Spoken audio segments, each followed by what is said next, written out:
Hello बच्चों, कैसे हैं आप। बच्चों, आज हम पढ़ेंगे क्लास 10th सामाजिक अध्ययन के अंतर्गत आर्थिक विकास की समझ विषय का पहला अध्याय विकास। हम आपको बताएंगे बच्चों इस पाठ से संबंधित प्रश्नों के उत्तर। तो चलिए शुरू करते हैं। सबसे पहला प्रश्न है आपका यहाँ पर, सामान्यतः किसी देश का विकास किस आधार पर निर्धारित किया जाता है। आप जानते हैं बच्चों, चलिए देख लेते हैं। इसके 4 ऑप्शन है आपके लिए यहाँ पर। प्रति व्यक्ति आय, औसत साक्षरता स्तर, लोगों की स्वास्थ्य स्थिति या उपरोक्त सभी उत्तर। तो आप यहाँ पर सही विकल्प का चुनाव करेंगे बच्चों। आपका उत्तर होगा उपरोक्त सभी, यानी कि गए वाला ऑप्शन आपका बिल्कुल करेक्ट ऑप्शन है बच्चों। उत्तर लिखेंगे उपरोक्त सभी। इसके बाद बच्चों दूसरा प्रश्न है आपका, निम्नलिखित पड़ोसी देशों में से मानव विकास के लिहाज से किस देश की स्थिति भारत से बेहतर है। और यहाँ पर आपके 4 ऑप्शन है बच्चों।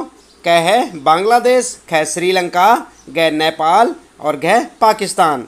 तो यहाँ पर आपको सही विकल्प चुनना है। तो आपका उत्तर होगा बच्चों श्रीलंका, यानी कि ख वाला ऑप्शन आपका बिल्कुल करेक्ट ऑप्शन है।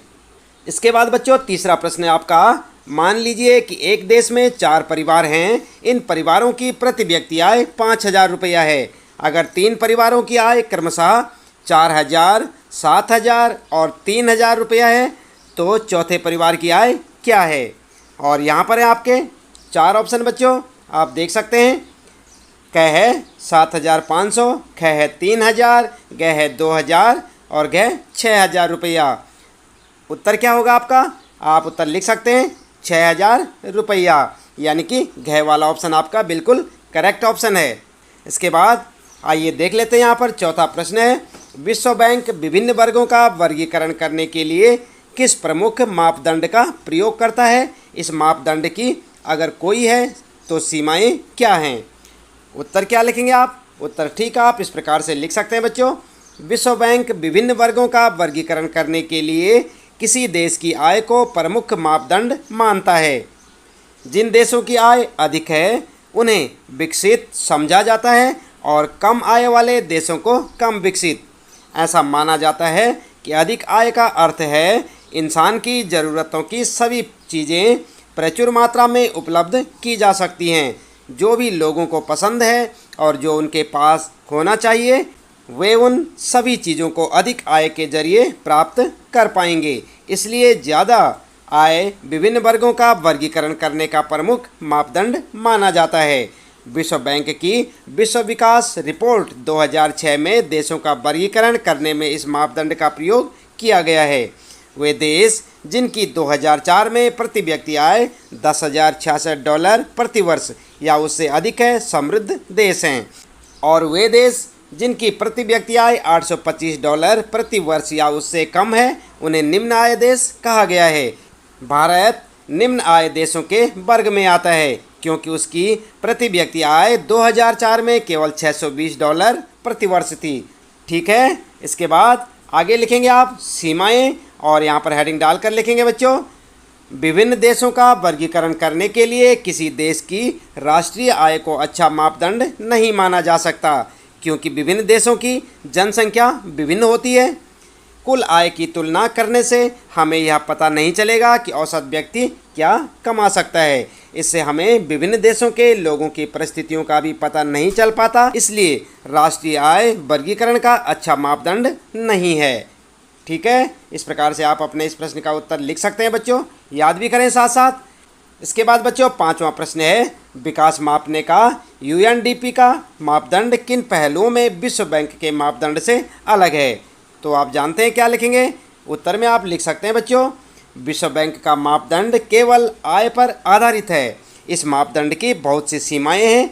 आय के अतिरिक्त भी कई अन्य मापदंड हैं जो विकास मापने के लिए ज़रूरी हैं, क्योंकि मनुष्य केवल बेहतर आय के बारे में ही नहीं सोचता बल्कि वह अपनी सुरक्षा, दूसरों से आदर और बराबरी का व्यवहार पाना, आज़ादी आदि जैसे अन्य लक्ष्यों के बारे में भी सोचता है। UNDP द्वारा प्रकाशित मानव विकास रिपोर्ट में विकास के लिए निम्नलिखित मापदंड अपनाए गए।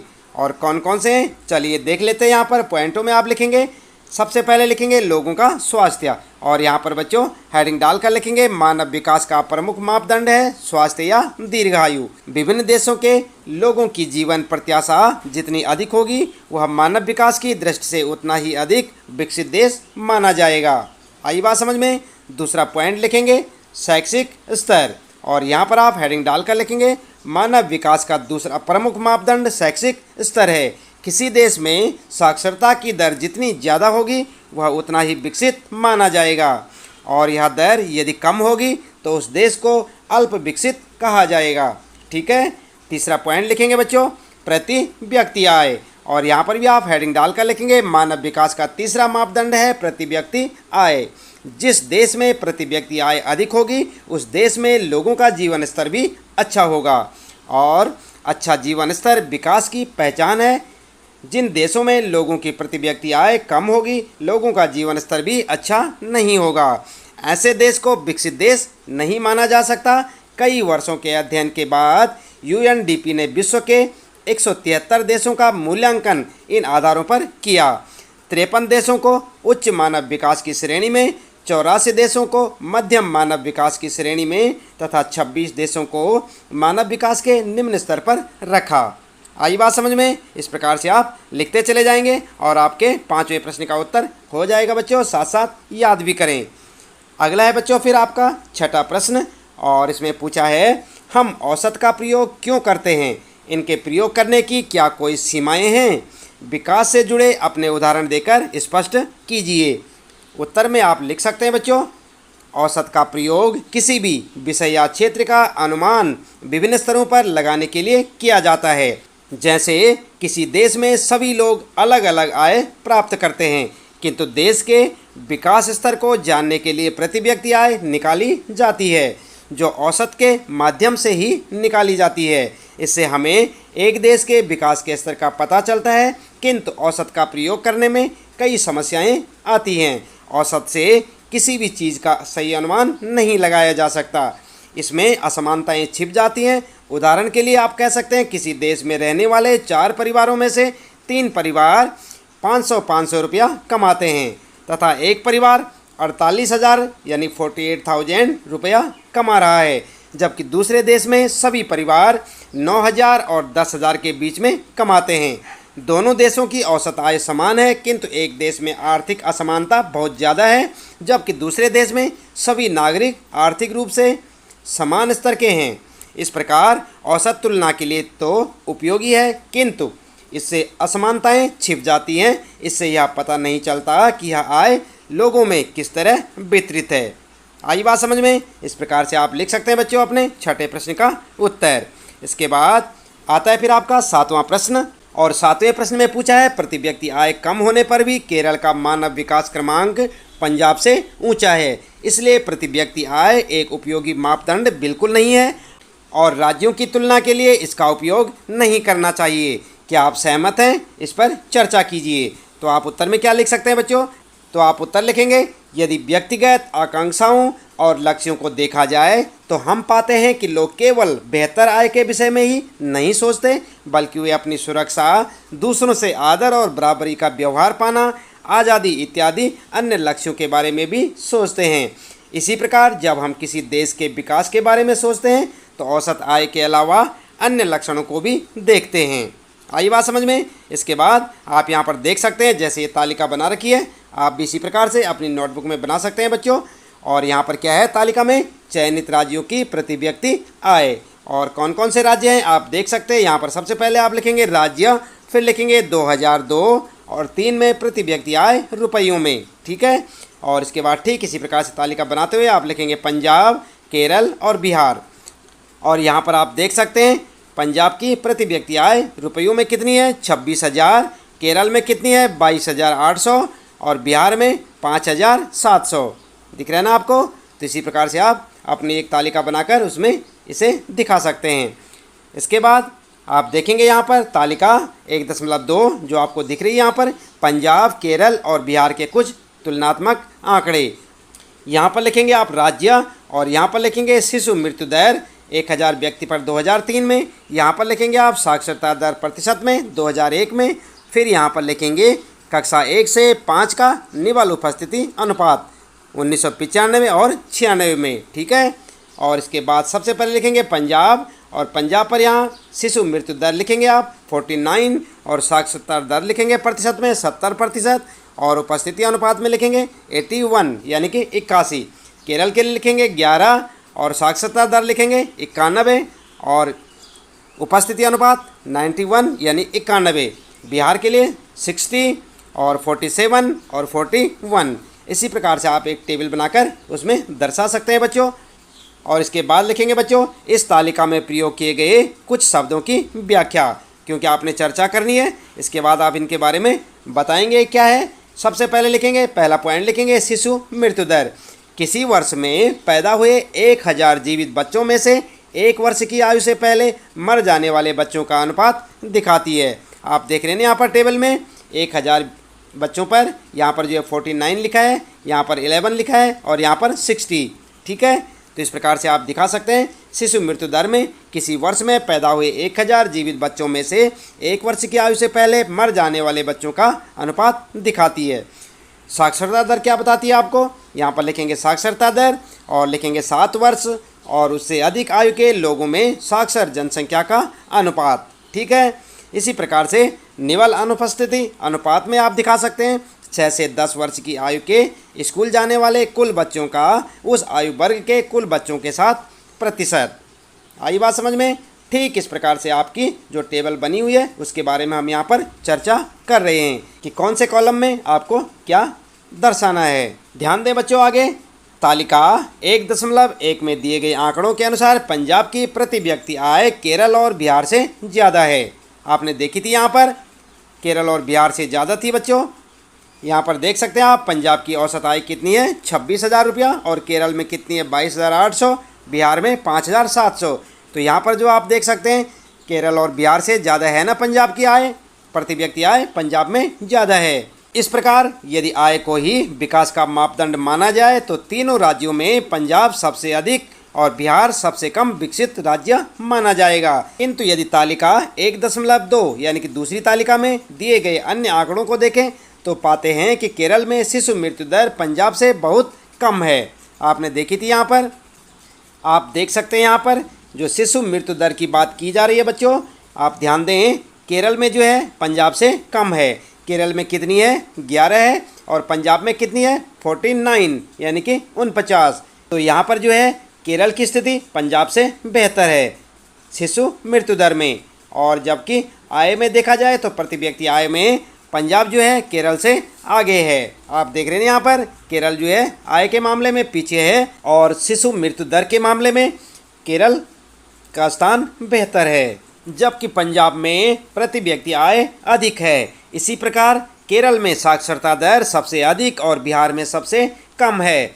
इस प्रकार केवल प्रति व्यक्ति आय को ही विकास का मापदंड नहीं माना जा सकता। अन्य मापदंडों जैसे साक्षरता, स्वास्थ्य आदि को देखें तो केरल की स्थिति पंजाब से बेहतर है। आप देख सकते हैं तालिका में बच्चों, आपको स्पष्ट नजर आएगा। इसके बाद 8वां प्रश्न है फिर आपका, और यहाँ पर पूछा है भारत के लोगों द्वारा ऊर्जा के किन स्रोतों का प्रयोग किया जाता है, ज्ञात कीजिए अब से 50 वर्ष पश्चात क्या संभावनाएं हो सकती हैं। तो उत्तर आप किस प्रकार से लिखेंगे, उत्तर लिखेंगे बच्चों भारत के लोगों द्वारा इस्तेमाल किए जा रहे ऊर्जा के वर्तमान स्रोत निम्नलिखित हैं। आप जानते हैं कौन कौन से हैं, चलिए देख लेते हैं। पॉइंटों में देखेंगे। नंबर 1 कोयला। कोयले का प्रयोग ईंधन के रूप में तथा उद्योगों में कच्चे माल के रूप में किया जाता है। वाष्प इंजन जिसमें कोयले का प्रयोग होता है रेलों और उद्योगों में किया जाता है। दूसरा पॉइंट लिखेंगे बच्चों खनिज तेल, और यहाँ पर आप देख सकते हैं खनिज तेल का प्रयोग सड़क, परिवहन, जहाज़ों, वायुयानों आदि में किया जाता है। तेल को परिष्कृत करके डीजल, मिट्टी का तेल, पेट्रोल आदि प्राप्त किए जाते हैं। अगला है फिर आपके लिए प्राकृतिक गैस, और यहाँ पर आप लिख सकते हैं प्राकृतिक गैस का भी अब शक्ति के साधन के रूप में बहुत प्रयोग किया जाने लगा है। गैसों को पाइपों के सहारे दूर दूर के स्थानों पर पहुँचाया जाता है। इससे अनेक औद्योगिक इकाइयाँ चल रही हैं। उसके बाद अगला पॉइंट लिखेंगे नंबर 4 जल विद्युत। यह ऊर्जा का नवीनीकरण संसाधन है। अब तक ज्ञात सभी संसाधनों में यह सबसे सस्ता है। इसका प्रयोग घरों, दफ्तरों तथा औद्योगिक इकाइयों में बड़े पैमाने पर किया जाता है। 5वां पॉइंट लिखेंगे बच्चों, ऊर्जा के अन्य स्रोत। और यहाँ पर आप लिख सकते हैं ऊर्जा के कुछ ऐसे स्रोत भी हैं जिनका प्रयोग अभी कुछ समय पूर्व से ही किया जाने लगा है। ये सभी स्रोत नवीनीकरणीय हैं, जैसे पवन ऊर्जा, सौर ऊर्जा, बायोगैस, भूतापीय ऊर्जा आदि। आगे आप लिखेंगे ऊर्जा के अधिकांश परंपरागत साधनों का प्रयोग लंबे समय से हो रहा है। ये सभी स्रोत अनवीनीकरणीय हैं, अर्थात एक बार प्रयोग करने पर समाप्त हो जाते हैं। इनकी पुनः पूर्ति संभव नहीं है। आने वाले 50 वर्षों में ये संसाधन यदि इसी तरह इस्तेमाल किए जाते रहे तो समाप्त प्रायः हो जाएंगे। यदि हमें इन संसाधनों को बचाना है तो ऊर्जा के नए और नवीनीकरणीय संसाधनों को खोजकर उनका अधिकाधिक प्रयोग करना होगा। आई बात समझ में? इस प्रकार से आप अपने इस प्रश्न का उत्तर लिख सकते हैं बच्चों। इसके बाद आता है आपका 9वां प्रश्न और इसमें पूछा है धारणीयता का विषय विकास के लिए क्यों महत्वपूर्ण है। तो क्यों महत्वपूर्ण है बच्चों, आपने पाठ में पढ़ा होगा। उत्तर में आप लिख सकते हैं धारणीयता से अभिप्राय है सतत पोषणीय विकास, अर्थात ऐसा विकास जो वर्तमान पीढ़ी तक ही सीमित न रहे बल्कि आगे आने वाली पीढ़ी को भी मिले। आई बात समझ में? वैज्ञानिकों का कहना है कि हम संसाधनों का जैसे प्रयोग कर रहे हैं उससे लगता है कि संसाधन शीघ्र समाप्त हो जाएंगे और आगे आने वाली पीढ़ी के लिए नहीं बचेंगे। यदि हमें विकास को धारणीय बनाना है अर्थात निरंतर जारी रखना है तो हमें संसाधनों का प्रयोग इस तरह से करना होगा जिससे विकास की प्रक्रिया निरंतर जारी रहे और भावी पीढ़ी के लिए संसाधन बचे रहें। ठीक है, तो इस प्रकार से आप लिख सकते हैं बच्चों 9वें प्रश्न का उत्तर। इसके बाद आता है आपका 10वां प्रश्न और यहाँ पर कहा है धरती के पास सब लोगों की आवश्यकताओं को पूरा करने के लिए पर्याप्त संसाधन हैं, लेकिन एक भी व्यक्ति के लालच को पूरा करने के लिए पर्याप्त संसाधन नहीं है। यह कथन विकास की चर्चा में कैसे प्रासंगिक है, चर्चा कीजिए। तो यहाँ पर आप चर्चा करेंगे। चलिए उत्तर में देख लेते हैं आप किस प्रकार से उत्तर लिख सकते हैं अपना। तो उत्तर आप लिखेंगे पृथ्वी पर विभिन्न प्रकार के साधन पाए जाते हैं जिनका उपयोग मनुष्य अपनी विभिन्न आवश्यकताओं को पूरा करने के लिए करता है। तब ये संसाधन बन जाते हैं। ये संसाधन सीमित मात्रा में उपलब्ध हैं। यदि मनुष्य बुद्धिमत्ता से इन संसाधनों का प्रयोग करे तो अपनी सभी ज़रूरतों को पूरा कर सकता है। यदि संसाधनों का दुरुपयोग न किया जाए तो इनका प्रयोग करके विकास की प्रक्रिया को निरंतर जारी रखा जा सकता है। किंतु यदि इन संसाधनों का प्रयोग निजी लाभ के लिए किया जाए तो हो सकता है कि ये एक व्यक्ति के लाभ को भी पूरा न कर पाएं। यदि इन संसाधनों का अंधाधुंध प्रयोग किया गया तो ये समाप्त हो जाएंगे। अनवीनीकरणीय संसाधन जो सीमित हैं और जिनका एक बार प्रयोग करने पर वे खत्म हो जाते हैं उनका प्रयोग सोच समझकर करना होगा। इनका प्रयोग करते समय हमें आगे आने वाली पीढ़ी की आवश्यकताओं को ध्यान में रखना होगा। इस प्रकार उपरोक्त कथन से हम यह सीख निकालते हैं कि प्राकृतिक संसाधनों का प्रयोग केवल आवश्यकताओं को पूरा करने के लिए किया जाए, न कि किसी निजी स्वार्थ की पूर्ति के लिए। इससे ये संसाधन शीघ्र समाप्त हो जाएंगे और विकास की प्रक्रिया रुक जाएगी। ठीक है, तो इस प्रकार से आप अपने इस 10वें प्रश्न का उत्तर लिख सकते हैं बच्चों, याद भी करें साथ साथ। इसके बाद आता है फिर आपका 11वां प्रश्न और यहाँ पर पूछा है पर्यावरण में गिरावट के कुछ ऐसे उदाहरणों की सूची बनाइए जो आपने अपने आसपास देखे हों। तो आप बना सकते हैं क्या?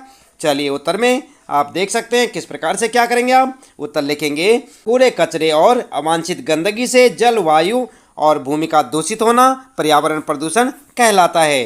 पर्यावरण में गिरावट के बहुत से उदाहरण हैं जिनमें से कुछ निम्नलिखित हैं और यहाँ पर आप एक एक करके उदाहरण लिखेंगे। पहला लिखेंगे जल प्रदूषण और हेडिंग डालकर लिखेंगे बच्चों नदियों, झीलों और समुद्रों में बहाए गए कूड़े कचरे या औद्योगिक अपशिष्ट जल को प्रदूषित करते हैं।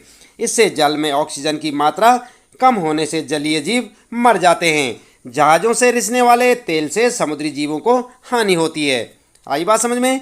आगे लिखेंगे दूसरा पॉइंट वायु प्रदूषण और यहाँ पर बच्चों लिख सकते हैं आप कारखानों के धुएं और मोटर वाहनों के धुएं वायु को प्रदूषित करते हैं। इससे मानव स्वास्थ्य और वन्य जीवन दोनों को ही हानि होती है। अगला लिखेंगे फिर तीसरा पॉइंट भूमि प्रदूषण। और यहाँ पर हेडिंग डालकर लिख सकते हैं, भूमि पर कारखानों द्वारा, घरों या अन्य स्रोतों द्वारा कूड़ा कचरा आदि फेंकने से पर्यावरणीय समस्याएं उत्पन्न हो जाती हैं। कृषि क्षेत्रों में अधिक उर्वरकों का प्रयोग करने से भूमि की उपजाऊ शक्ति खत्म होती है तथा ये उर्वरक भूमि को प्रदूषित करते हैं। बढ़ती हुई जनसंख्या, संसाधनों का दुरुपयोग, अधिक मात्रा में पेड़ों को काटने के कारण पर्यावरण में गिरावट बहुत तेजी से हो रही है और इसके बहुत से उदाहरण हमारे आसपास हैं। आपके आसपास भी होंगे बच्चों, आप देख सकते हैं। तो इस प्रकार से आप अपने इस 11वें प्रश्न का उत्तर लिख सकते हैं बच्चों। आता है फिर आपका 12वां प्रश्न और यहाँ पर पूछा है, तालिका 1.6 में दी गई प्रत्येक मत के लिए ज्ञात कीजिए कि कौन सा देश सबसे ऊपर है और कौन सा सबसे नीचे। ठीक है, और यहाँ पर जो है आप तालिका देख सकते हैं। तालिका 1.6 वर्ष 2004 के लिए भारत और उसके पड़ोसी देशों के कुछ आंकड़े। और यहाँ पर आपको दिख रही है ना ये तालिका, ये है आपकी तालिका। आप इसमें देख सकते हैं बच्चों, सबसे पहले यहाँ ऊपर देश, फिर है प्रति व्यक्ति आय अमेरिकी डॉलर में, फिर है जन्म के समय संभावित आयु, फिर है साक्षरता दर 15 वर्ष से अधिक वर्ष की जनसंख्या के लिए, और फिर है 3 स्तरों के लिए सकल नामांकन अनुपात, फिर है विश्व में मानव विकास सूचकांक SDI का क्रमांक। तो आप यहाँ से देख सकते हैं बच्चों। इसी प्रकार से आप टेबल को आप अपनी पाठ्य पुस्तक में भी देख सकते हैं। और उसके बाद यहाँ पर लिखें देशों के नाम, श्रीलंका, भारत, म्यांमार, पाकिस्तान, नेपाल और बांग्लादेश। ठीक है, आप जब आपकी पाठ्य पुस्तक में देखेंगे आपको इस प्रकार का एक प्रश्न मिलेगा, उसमें ये टेबल आपको देखने को मिलेगी, आप वहाँ से देख सकते हैं। इसके बाद बच्चों आप यहाँ पर देख सकते हैं टिप्पणी, और नंबर 1 है HDI का अर्थ है मानव विकास सूचकांक। क्या है HDI का अर्थ? मानव विकास सूचकांक। आप याद रखें, ऊपर दी गई तालिका में HDI सूचकांक का क्रमांक कुल 177 यानी कि 177 देशों में से है। नंबर 2 है जन्म के समय संभावित आयु। जैसा कि नाम से स्पष्ट है, व्यक्ति के जन्म के समय औसत आयु की संभावना दर्शाती है। और तीसरे नंबर पर आपको मिलेगा टेबल में देखने को 3 स्तरों के लिए सकल नामांकन अनुपात से अर्थ है प्राथमिक स्कूल, माध्यमिक स्कूल और उससे आगे उच्च शिक्षा के नामांकन अनुपात का कुल योग। ठीक है, इसी तालिका में चौथे नंबर पर आप देख सकते हैं प्रति व्यक्ति आय की गणना सभी देशों के लिए डॉलर में की जाती है ताकि उसकी तुलना की जा सके। यह इस तरीके से भी की जाती है कि $1 किसी भी देश में समान मात्रा में वस्तुएं और सेवाएं खरीद सके। आई बात समझ में? तो बच्चों उत्तर में आप किस प्रकार से लिख सकते हैं, चलिए देख लेते हैं। उत्तर में आप लिखेंगे तालिका 1.6 विभिन्न मापदंडों के आधार पर दुनिया के विभिन्न देशों को विकास की अलग अलग श्रेणियों में बांटती है। इसमें प्रति व्यक्ति आय, संभावित आय, साक्षरता दर, सकल नामांकन अनुपात तथा मानव विकास सूचकांक क्रमांक का मापदंड बनाया गया है। प्रति व्यक्ति आय के आधार पर श्रीलंका सबसे ऊपर और म्यांमार सबसे नीचे है।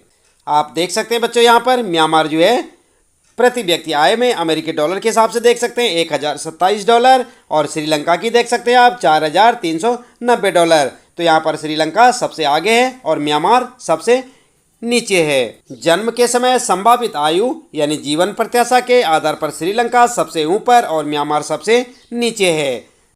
और यहाँ पर भी आप देख सकते हैं बच्चों, श्रीलंका जो है सबसे ऊपर है और म्यांमार सबसे नीचे है।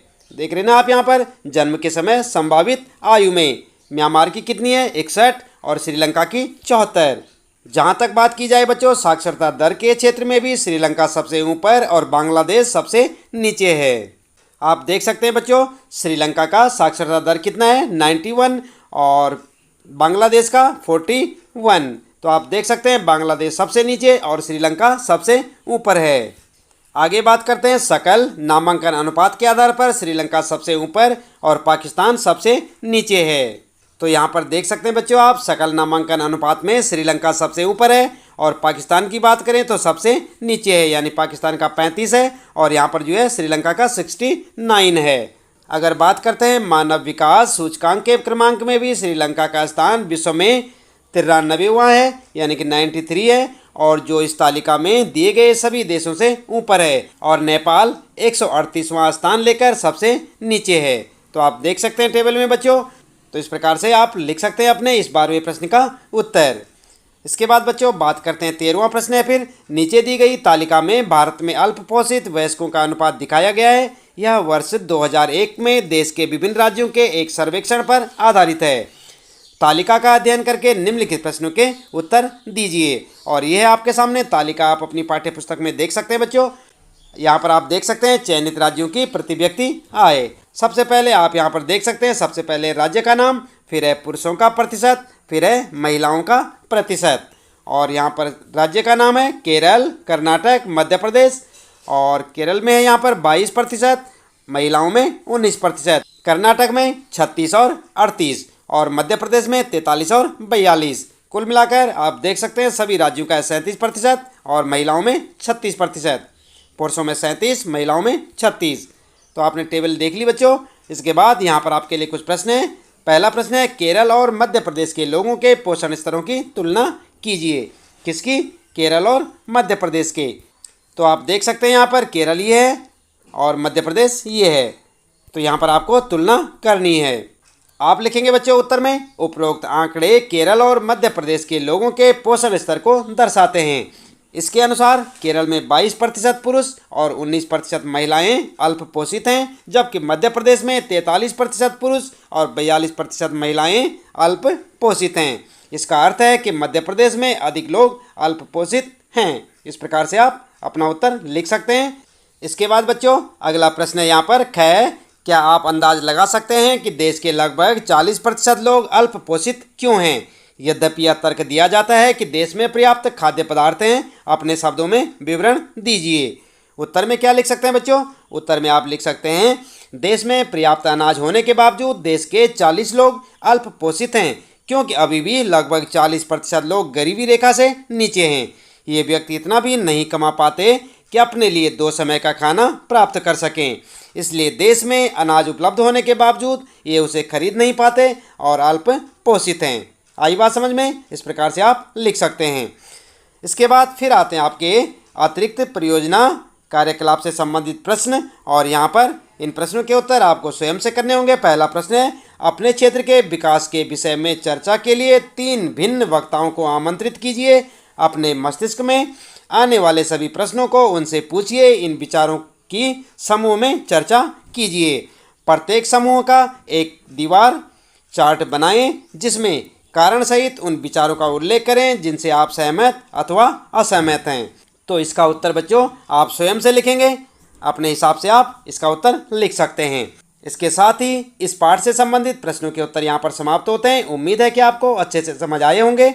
इसी प्रकार लगातार कक्षा 10 सामाजिक अध्ययन के सभी पाठों के प्रश्न उत्तर जानने के लिए जुड़े रहें हमारे साथ। यदि आप चैनल में पहली बार आए हैं तो चैनल को सब्सक्राइब अवश्य कर दें, बेल आइकन भी दबा दें बच्चों, ताकि आपको आने वाली प्रत्येक पाठ की वीडियो की नोटिफिकेशन मिलती रहे। मिलते हैं फिर अगली वीडियो में नए पाठ के कुछ नए प्रश्न उत्तरों के साथ।